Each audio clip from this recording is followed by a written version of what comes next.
last week we talked about sexual celibacy, that is sexual abstinence. And we talked about the side effects and the benefit of it. We discussed in detail about health, mental, emotional, and physical benefits of abstaining from sex.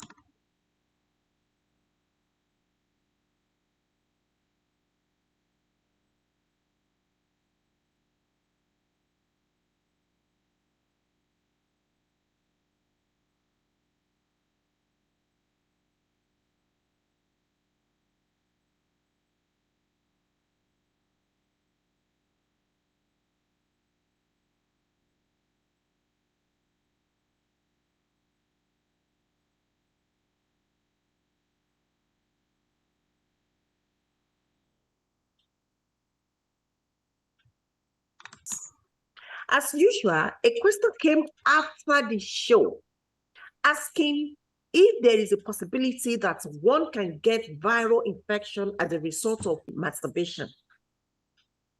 Let me quickly take care of this answer before we move to today's discussion. Here is the answer. As far as HIV or other sexually transmitted diseases are concerned, no matter what you do by yourself, you will not be at risk for HIV or other STDs. These diseases are only passed from an infected person directly to another person. So no matter what you do by yourself, you are safe from HIV and other STDs. However, there is a low risk in getting HIV from mutual masturbation with another person. Yes, it is a low risk activity, but can be risky for other STDs.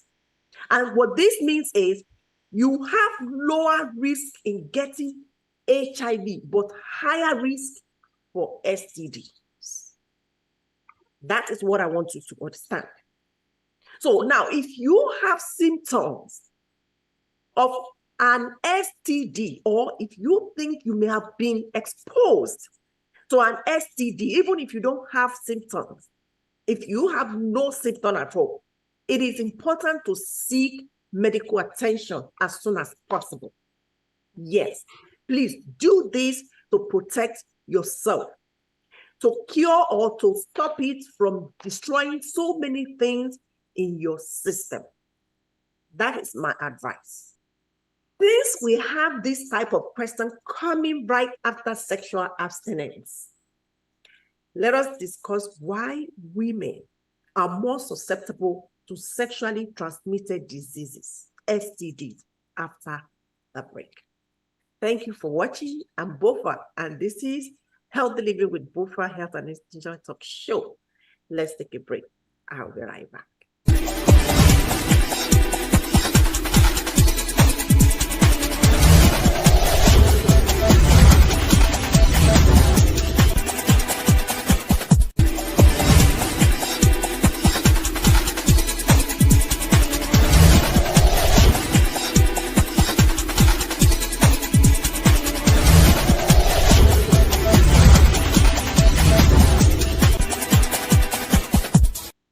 Welcome back, everyone, to Health and Nutrition Talk Show on Bofa TV, if you're just joining us. Today, we are discussing about why women are more prominent. Why women are more susceptible to sexually transmitted diseases out there. I need you to do me a favor, because what I'm about to say today is very serious and it's very important. I need you to pay attention to everything I'm going to say today. I need you to pay more attention. You know why you want to do this? You want to do this because many people out there are suffering from or battling with health issues that ought to have been prevented or treated earlier before today. And we want to stop this error. We want to stop it from happening. We want to stop this ignorance. So I need your attention so that we can both prevent it. You wonder why some women cannot have babies, or battle with stillbirth, or why some women have cervical, ovarian, even uterus cancer. You have to ask yourself why there are many disabilities in our community. Aren't you? You ask yourself many questions regarding all this. I'll tell you why. Why we have all this going on in the life of our women, especially. Women encounter many health issues because some pregnant women contracted syphilis, many of which cases resulted in stillbirths. Some have untreated STDs, which also led to pelvic inflammatory disease, an infection that can be caused by sexually transmitted bacteria spreading to the uterus, fallopian tube, or ovaries. This infection can lead to lifelong infertility and ectopic pregnancy. Many women today have discharge or even the occasional errant itch that need attention, but they ignore and delay treatment in hopes that their symptoms will go away soon. Even when women go to the doctor, symptoms overlap between run-of the mill urinary tract infection, yeast infection, and STDs. While a doctor searches for a diagnosis, an STD can spread, increasing the risk for long-term reproductive health complications, such as infertility, miscarriage, birth defect, and developmental disability in children. And these pregnancy complications are among the most unfortunate long-term effects of untreated STDs. And the STDs can also cause serious implications, including stillbirth, low birth weight, brain damage, and lifelong conditions like blindness and deafness. Yes. Can you now see why we have high rate of disability in our community today? The reason is some hearing and vision impairments are due to their mother's untreated STDs. And these people have no idea. They are ignorant. They are ignorant to this. Yes, these innocent people are ignorant to this. This is what their mother have caused them. They are suffering from it.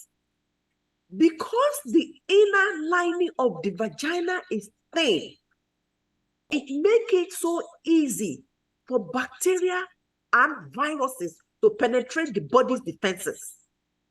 Likewise, the moisture of vagina creates an ideal environment for bacterial growth that can accelerate STD infections. Of course, many people believe that women are vulnerable to STD for social and economic reasons compared to men.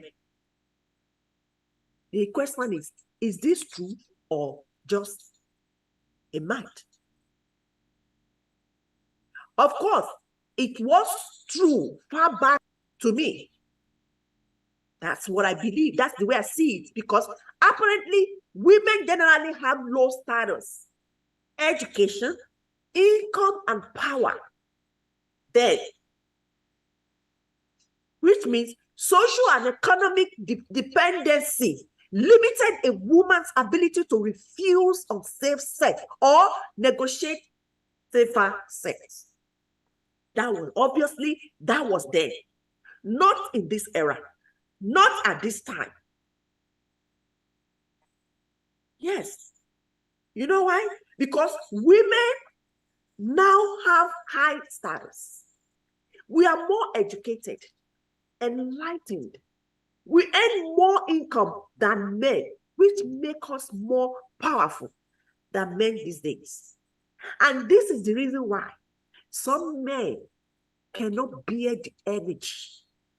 I mean, the wave these changes bring in our community, some men cannot stand it. That is why you see many marriages coming to an end anytime, any day, even right after the marriage. Why? Because women are now becoming powerful. We earn more. We educate more women in the society. More women are getting into power. They're getting into power. However,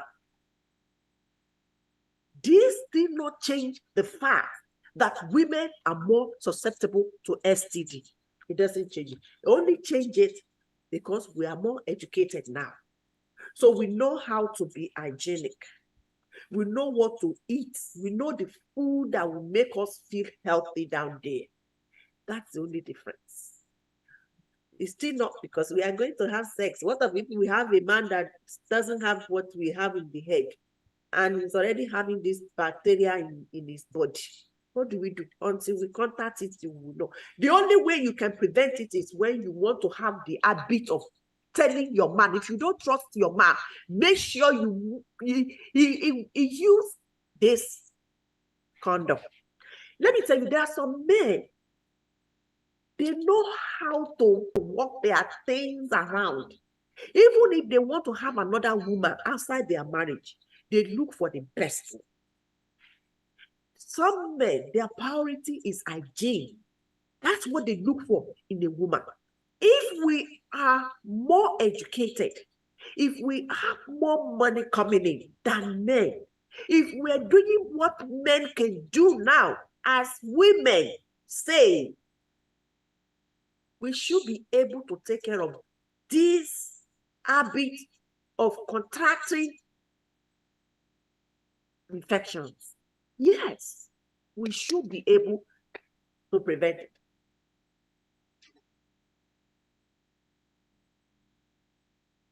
Let me tell you why women are more susceptible to STD. Number one, I want you to know is this. Women's anatomy make women prominent to STDs. How? The thin inner lining of the vagina makes for easier transmission of STDs, but the disparity in effect goes beyond infection rates. Why? The anatomy also make women suffer more rapid infection than men. For instance, if a man contracts herpes, he might see a few blisters appear, whereas a woman will have multiple. Men can develop penile cancer from contracting HPV, but not at the rate women develop cervical cancer via HPV, human papilloma virus.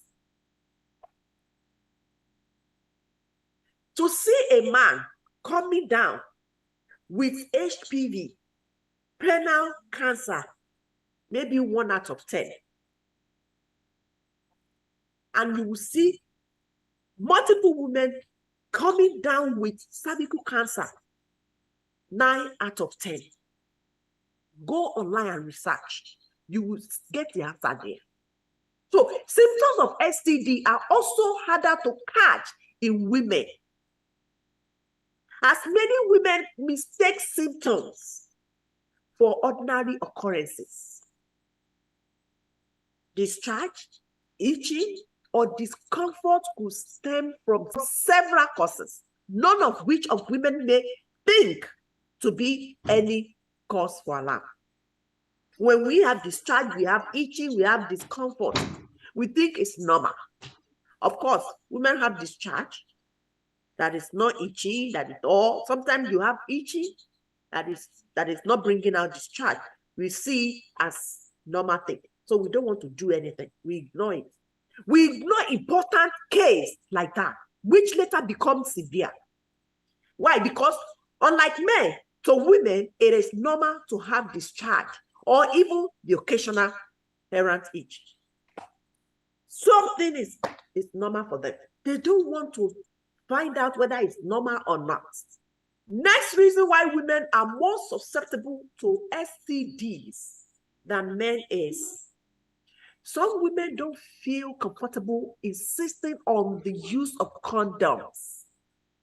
They want skin to skin. You treated it last week. Skin to skin. They prefer skin to skin. And that's what we call skin hunger. They just want that man body skin to touch their own skin. They enjoy it with that. Don't enjoy it though if it's having STD. And how do you know? You won't know until you contract it. Next is women use devices that can easily be infected, such as birth control device, sex toy, and more. We have women that want to prevent pregnancy, and they put birth control device, such as IUD. It can be infected. IUD can be infected. Care is not taken. If you are not careful, it can be infected.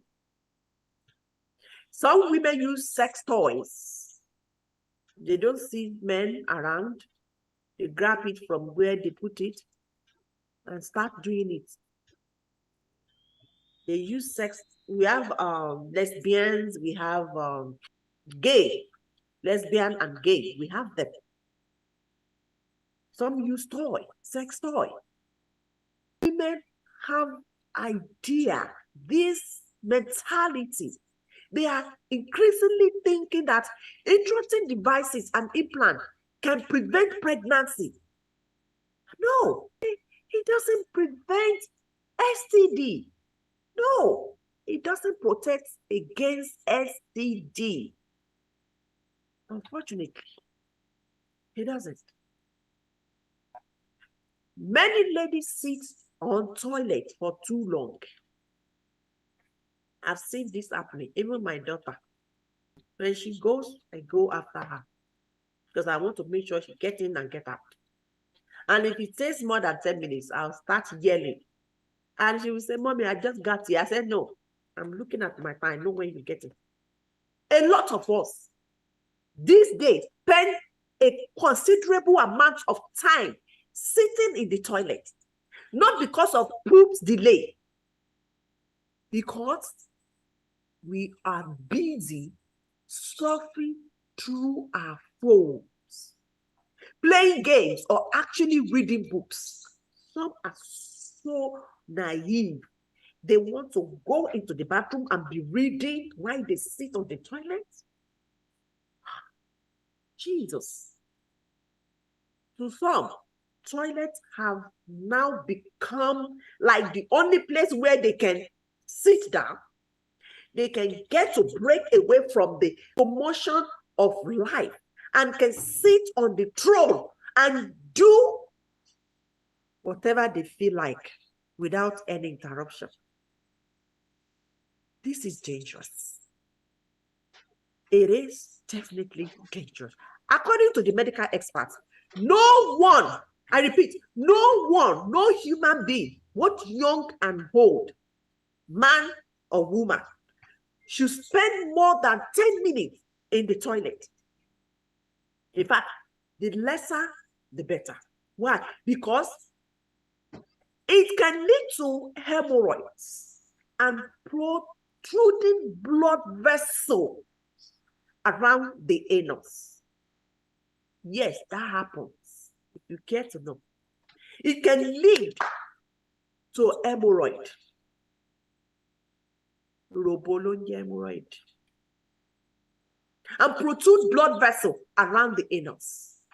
You can easily develop piles upon piles, which can lead to hemorrhoid when you expose your outer anal sphincter to the toilet seat over a long period of time. And lastly, you could also be damaging your rectum and trigger rectal bleeding. So you have to be very careful. Don't sit more than 10 minutes in the toilet. What are you even doing? Except if you have constipation, indigestion, you can delicate easily. It takes you longer time before you release it. That will take more than 10 minutes. Other than that, you don't release and sit down there. No. And some people are so crazy that when they want to flush, they sit on the toilet and they are flushing like this. They sit, they finish doing, they sit down because they are busy doing some other thing on their phone, whatever. They are flushing. You can't do that. When you flush, oh my goodness. That is why I tell people that your toilet lid must be closed. It must always be on a closed mode every time. You know why? A lot of bacteria are coming out of that toilet. The thing that you pass through it, some of them are coming out invisibly. So when you are flushing, some bacteria are coming out. And once you are sitting on it, there's nowhere to go. They pass again through, especially women. Women, our opening, we have two openings. Apart from anus, your vagina is wide open when you are doing. When you are doing number 2, your vagina is open, wider than your anus that is passing out the feces. I'm telling you this. So there is no other way for this bacteria to go out to the hair than to go through back to your body through your vagina. So you have to be very careful of what you do sometimes. So a lot of things we ignore. We think it doesn't matter, it's nothing to worry about. Yes, we must worry about them because these things cause problems. They cause health issues in our lives. And these are little hygienic things we must take serious. We are not taking them serious. Yes, they are causing us trouble. Be careful. Now, let's talk about commonly contracted diseases by females. We can't be talking about STD without giving an example of what they look like. The first one I want to mention is human papilloma virus, HPV. And I want you to pay attention to what I'm going to say on this chart. I need you to pay attention because this HPV is a viral infection transferred by skin-to-skin contact. Yes, HPV is among the STDs that women most frequently contract and poses a serious potential threat to human health in the form of cervical cancer. If you hear that any woman experience or is suffering from cervical cancer, definitely that woman is positive of HPV before it now becomes cervical cancer. Inability to take care of it when she was still having HPV resulted in cervical cancer. That is why they always tell us, advise us medically that you must make sure that you stay up to date with pap smear screening and STD testing to protect your health. Women are advised to go for HPV tests, pap smear test every year. This pap smear tests your uterus, tests your vagina, tests your ovaries. These are the things. Test your cervix. These are the things they test when you go for your pap smear. It's one time a year. Kolakulo, little change, no matter take it like one. And your mammogram for your breast examination too. But this one is very important. Yes, because your breast will show lumps. You will see that, you will feel it. But you can't see HPV. You can't see anything going on inside of yourself, your vagina. You can't see anything going on in your uterus. You can't see anything going on in your cervix.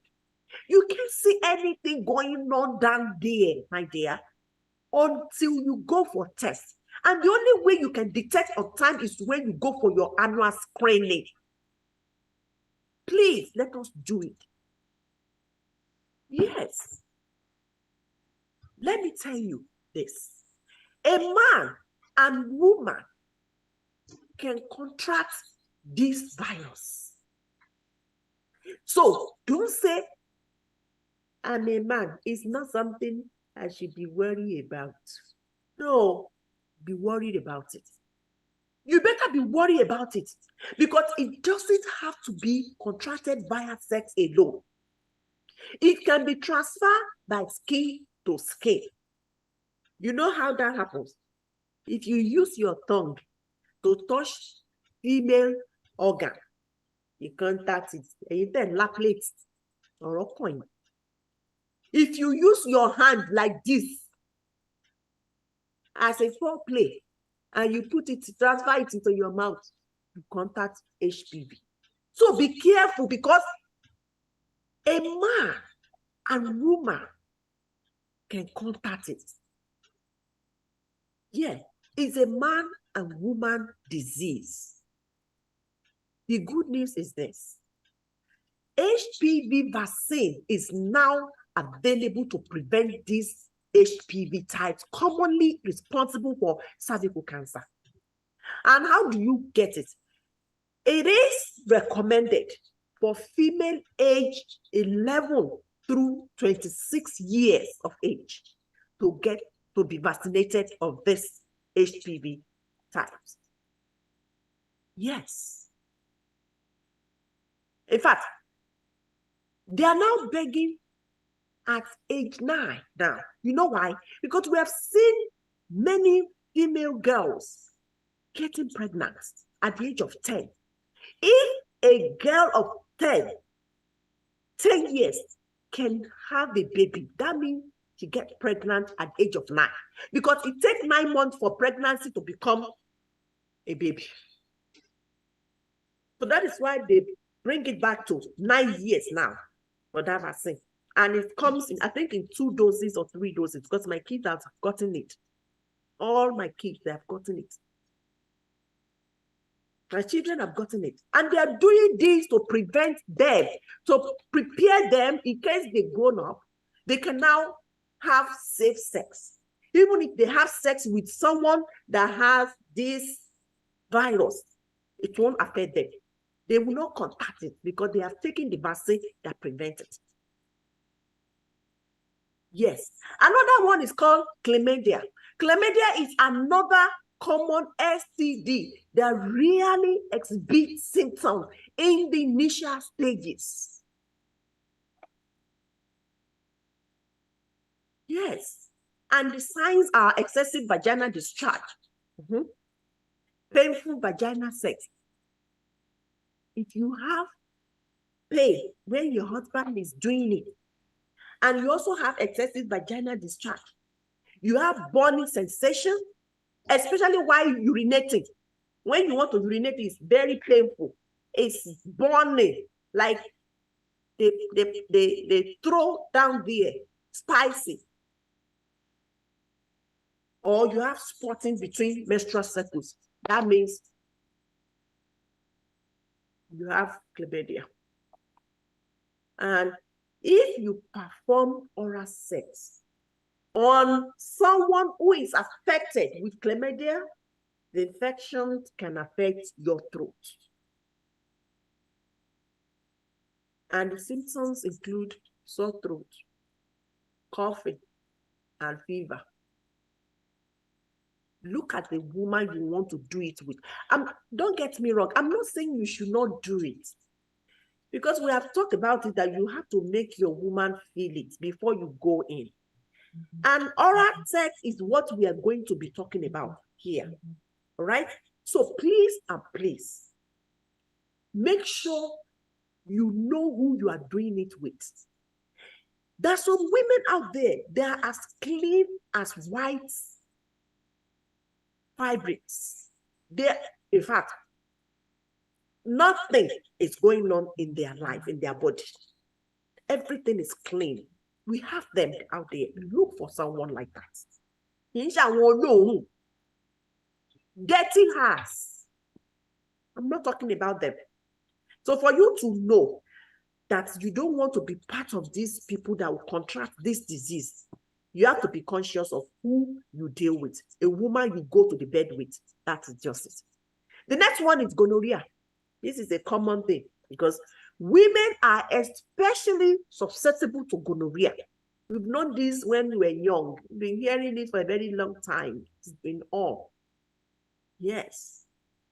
Those infected with gonorrhea might not experience any symptoms. However, if symptoms do occur, it will be within 2 to 14 days after exposure to the infection. 2 to 14 days. You have to wait 2 days to 14 days to start seeing the symptom for you to go and do tests, to go for diagnosis. That is where the problem is. So you have to be very careful. You want, okay, for instance, a woman that have multiple sex partner, how do you figure out when it's going to take you 2 to 14 days to start seeing the symptoms that you have gonorrhea? How do you want to know that you have been infected with this gonorrhea? How do you want to know? You live from one man to another man, to another man, to another man. Within 24 hours, within 72 hours, you have 3 to 4 men inside your paradise. So how do you figure it out? You are on your own. So if you are exposed to this and you see symptoms like discolored vaginal discharge, regular normal one is white, like a creaming, no itching. That's a regular discharge that we must have. But if it's becoming colored, darker, and it's smelling, giving foul smell, you are having excessive urination. You urinate like 20 times within 5 to 10 minutes. You can't share. Or you have spotting between menstrual cycles.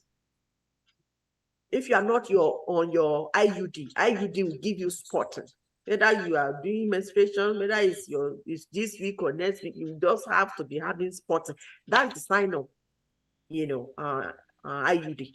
But if you are not on IUD, you just finish your menstruation, the following week, you're having spotting or no. Or you have fever. And lastly, you have pain during sex. No, you have gonorrhea right there. Another one is called genital herpes. Genital herpes is also an STD that causes painful sores to appear in areas of infection. If you have the infection down there, you have sore. Yeah. So like open cut is called sore.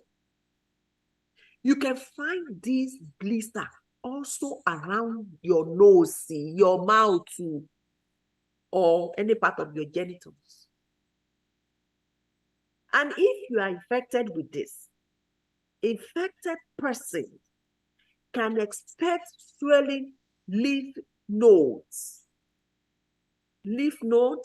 headaches, and fever. Yes, if somebody pass this herpes to you, you begin to see swelling lymph nodes, headaches, and fever.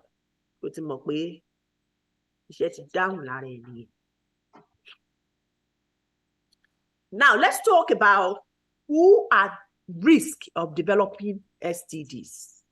Who can contact this STD? Yes. If you are diabetic patient, if you have diabetes, you are prone to STD. Old age can cause you to have STD. You know why? You sit all day. And when you get up, you go to the toilet, you sit all very long time on the toilet. So, and you use diapers. Some, seniors wear diapers. And that diaper stays too long on them. So all this can cause STD. Pregnant women can also have it. Urinary retention can cause STD. What is urinary retention? This is how urinary retention starts.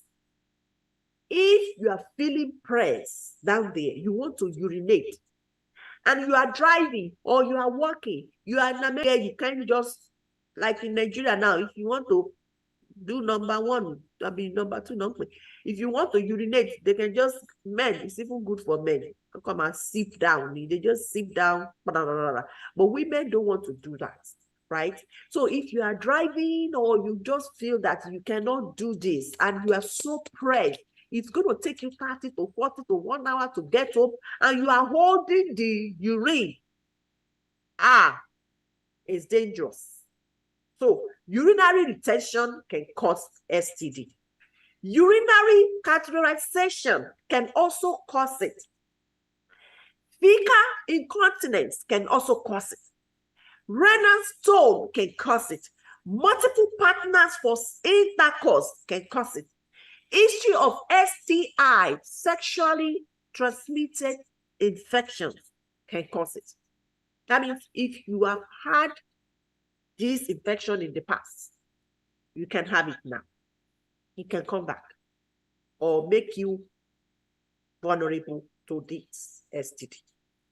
Any anatomical abnormality, in the urethra, enlarged prostates, can cause it.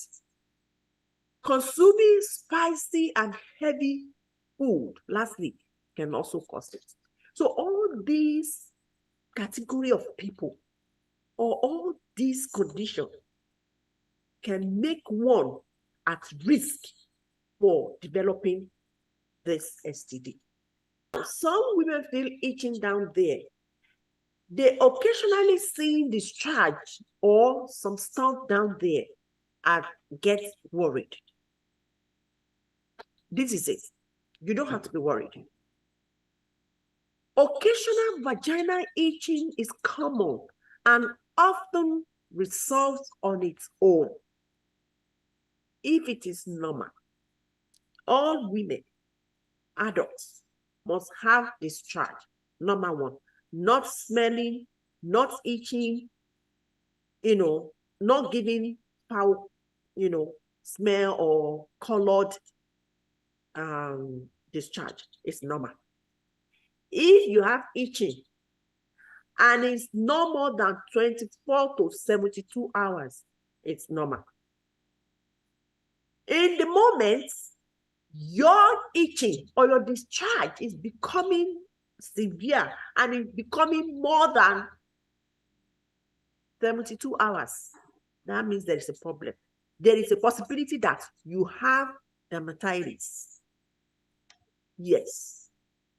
If the itching persists, persistent itching may be a sign of something more serious. If the itching continues for more than 24 to 72 hours, there's a possibility that you have dermatitis. And what do? You want to try to help the healing process along. If it is not severe, you can soak yourself in a lukewarm bath, with a few tablespoons of baking soda for up to 15 minutes, a few times a day. You can do that. If you don't have bathtub, you want to do that, you can get a bowl, put this warm water in it, put the baking soda and sit on it for 15 minutes. That is fine. You will be fine. If it is now a severe cases of contact dermatitis may require treatment with a steroid prescription cream. By who? By a healthcare practitioner. Even if it's becoming severe, you cannot treat it yourself. You need to see healthcare practitioner prescribe a medication for you, an antibiotics. Call it steroid prescription cream. You can try that one. Because there are many other potential reasons for vaginal itch. If you treat condition improperly, you may do more harm than good. So if you know that your infection, your dermatitis is severe, it's better you contact the experts, healthcare practitioner that can take care of it professionally for you. So don't do it yourself so that you don't cause more harm than good. So be very careful and do the needful for every feelings you have. Now, this is where I'm going. And it's very, very important you do what I'm about to say now. Because it is recommended that women take a feminine health dietary supplement and do frequently what I call vaginal pH test, vaginal potential hydrogen test. Yes, you want to do this. You have to buy this kit. It's called vaginal pH test. This kit came with a color chart, or you see the color right on the bottom. This is my own. This is my own. This is the strips. I don't have the bottle with me. I left it for my daughter to take to school. I just pick one thing. Then I use, you also need, this is the strips, then you need the swab. The swab, you can use your cotton swab to use for your children or yourself. This is the swab that I use. I use these swabs for myself. Right here, I use these swabs. I'm not sure if you can see it. I use these swabs. What you need to do is this. This is the strips and this is the swab. This is the two things you need to do the test. And you want to be testing your pH balance of your vagina all the time to know whether it's abnormal or it's normal. Yes. Before you start doing your tests, there are some techniques and important steps you must take so that you don't infect yourself while doing the test. I have to tell you this. You want to remove the pH swabs from its package and read the instructions. I know we don't read in Africa. This time, you have to read. Like I said, this is all you need to do your test. First thing you want to do is you want to before you begin your test, you want to wash your hands thoroughly using soap and warm water. Of course, warm water and soap is what you need to wash your hands, whether you are doing tests or you are not doing tests. Now, after washing your hands, you want to rinse your hands completely and dry them using a clean towel or paper towel. You now want to insert the pH swab, the one I'm holding in my hand, into your vagina. You want to gently slide the swabs into your vagina. Emma, no damage in color. Gently. Let me tell you this. I'm using this one. The swabs that you are going to purchase with this one is a little bit longer than this one. So I'm just using this one as an example, and this is what I use anyway. I did my own yesterday. I do it frequently. So you want to use your hands and you want to gently slide the swabs inside your vagina. You want to tilt the swab so that the pH curtain, the paper, this one, do I look at now the pH paper. You want to make sure that the pH paper makes contact with your vagina walls. When you are striping it like this inside, you want to make sure that this touch the vaginal wall. Now, you want to carefully slide the swab out of your vagina. Some of you have IUD. Be careful when you are doing it. Come on, so that you don't push it away from the right position the IUD is. So you want to be careful. So you want to carefully slide the swabs out of your vagina. And if you carefully do this, you should be able to read your result immediately. I mean, if you do it right. Yes. After removing this, how do you read your result? You want to grab the strip right here. The strip right there. You see the yellow line right here. I'm not sure if you see it. The yellow line is here. The yellow line is here. You want to place this, the swab you remove from your vagina, you want to put it on the line, the yellow line like this. Place it there for about 3 minutes, right here. And see the color yellow turning to another color. It must change, definitely. If it doesn't change, if it remains yellow, or a little bit, it's going to change anyway. You put something on top of it, it will change. So if it changed a little bit, that means it's normal. If it turns to blue, that means it's abnormal. So a normal vaginal pH can range from 3.5 to 4.5. The bottle where you get this from, because it's going to come in the bottle. I'm not going to put it back because now it's contaminated.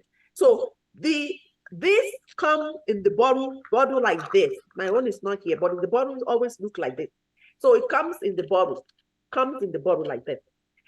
On that bottle, you will see the colors from yellow to blue with the number 3.5 to, I think it's 6 or 5. I'm going to show you in a minute. I'll show you the picture now.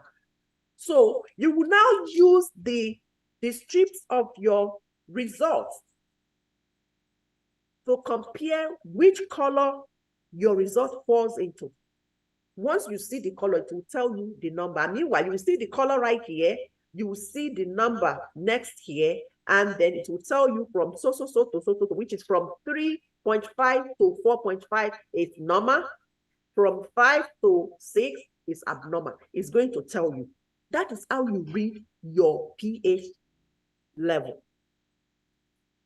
Yes. A pH that is higher than this, than 4.5, should be considered an abnormal result and may suggest a bacterial infection or trichomoniasis. Is either it is bacterial infection or trichomoniasis, either one. And what do? You contact your doctor for a diagnosis. You know why you don't want to treat yourself? You want to be sure which one. Is it bacterial infection or trichomoniasis? The diagnosis will tell you which one it is. And you don't want to be alarmed if the color of your strip does not exactly match any of the colors. What you need to do is choose the closest shade and read it. That's it. Let me see if I can show you the true picture of what I just displayed now for more understanding. It's very important I do this, because I don't want you to get something different. All right, I think you can see it now. This is the example. This is perfect example of what I just said. And this is actually the one that I used. That's the strip right there next to the box. And that's the bottle right there on the right side with the colors I told you. And you can see normal, you can see abnormal with the numbers right there. 3.5 to 4.5 is normal. If your test read from yellow to a little bit blue, it's normal, which is 4.5.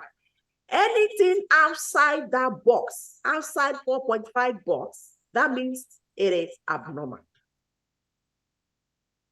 Yes, it is abnormal. This is how you read it. I just showed you. You place your swabs on top of that strip, yellow parts. If it read blue, it's abnormal. If it read yellow, it is normal right here. And this is blue. This is, I'm not sure if you can see it. That's the way you read it. right here. You place it next to the color and it tells you exactly what you fall into. Like I said, normal is from 3.5 to 4.5, while abnormal is 5 to 6.5. It's very easy to understand. Very, very easy. Doesn't cause you any stress at all, except if you don't want to do it. Yes. All right, so you want to consider using a home antifungal treatment if your HPV is normal, if your test read normal.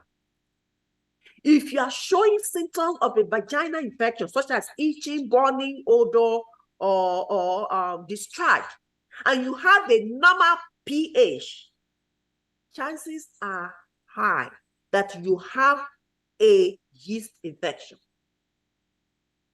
If your results read normal, like it's fine, you don't have problem, and you're still seeing symptoms like, itching, burning, odor, or discharge, there's the possibility that you have yeast infection. Please don't use a home antifungal treatment if you receive an abnormal pH result. Don't do that. If yours read abnormal, you cannot use home antifungal treatment. You cannot. Bacterial infections usually require prescription antibiotics and must be treated by healthcare professionals. This is the reason why you cannot use home antifungal treatment. So it is the best to consult your doctor. There are important things you want to have in mind when doing this test. Vaginal pH screening. You want to remember that vaginal pH screening test don't screen for STI, sexually transmitted infections. It doesn't screen it. You can use it to test yourself if you are infected with infections. No. Such as HIV, chlamydia, herpes, gonorrhea, or syphilis. You can use this test to do that. That is one. If you want an STI test, you need to see your doctor for that. This is just for potential hydrogen level tests. This one we just did. Next one you want to have in the back of your mind is, for the most conclusive results, you want to avoid using a vaginal pH kit within 72 hours of applying vaginal creams or treatments. If you have applied vaginal cream or treatment, you don't want to use this kit. You don't want to do the test. If you apply it now, you have to wait after 72 hours. That's about 2 or 3 days before you do the test. Otherwise, it can distort your reading. So you don't want to do that. Next one is, you want to avoid using pH screening kit within 48 hours of dosing or sex, or within 5 days of your period ending. I don't know why women do dosing. I don't do dosing. No one is going to recommend it. No doctor is going to tell you to go and do dosing. No, you don't dose. No, it's not good. It's not healthy. While you are doing dosing, you are cleaning those. There's some bacteria, good bacteria that covers your walls. If you dose, they clean those bacteria off. So that they stop protecting your vagina. That is why dosing is not recommended. So you want to avoid using a pH screening within 48 hours. That's 2 days of sex, or within 5 days of your period ending. If your period ends today, in the next 5 days, don't do this test. If you dose today, now you have to wait after 2 days before you do it. If you have sex today, you want to wait after 2 days before you do the test. That's just what this statement said. We are telling you here. Ladies and gentlemen, all I've said so far are very, very important, and they are essential to your health, because this is what determines your optimal health. You see, all these small infection, all these disease, all these virus we cure today, we cure tomorrow, can come back tomorrow. And some of them don't get cured totally. Why? There are some people, they will prescribe medication, antibiotics for you to take and cure this thing. They tell you, take antibiotics. We have a doctor that came to tell us how medication works. Some will be prescribed medication, antibiotics precisely for 3, 4, 5 days. Once some people use it for first day, second day, and that problem stops. No itchy, no discharge. They believe it's cured. They believe they have been totally cured of that problem, of that virus or infection. No, you have to complete the dosage. If it is 20 antibiotics tabs that you have in your bottle, in your whatever they give you, you have to make sure you finish it. You use it appropriately. If they tell you to take it once a day, take it once a day for 7 days. Don't say you have taken it for 3 days and you're totally free from that thing, no symptoms anymore. You want to trash the remaining 2. No, this is the reason why some infections come back in the future. You want to complete your dosage. You don't want to leave it because you have gained your healing. So you don't need to use it. I know antibiotics is very powerful. It's a very strong medication. But of course, you need to complete your dosage. You need to finish it so that you can totally free. You can totally cure this infection. It's very important. So let me stop here and continue next week. While I bring you, I'm going to educate you on nutrition part of feminine health. What you need to eat to keep your feminine healthy, your vagina healthy. I am going to tell you next week. The food you need to eat to feel more stronger, healthy, sexy, smelling nice down there. I'm going to tell you next week. So thank you so much, viewers, for watching Healthy Living with Bofa Health and Nutrition Talk Show today. Till then, I remain your host, Betsy Olayinka Folari, an integrative nutrition specialist and an advocate for wellness. God bless you all. I'll see you next week. Have a good night, everyone. Bye.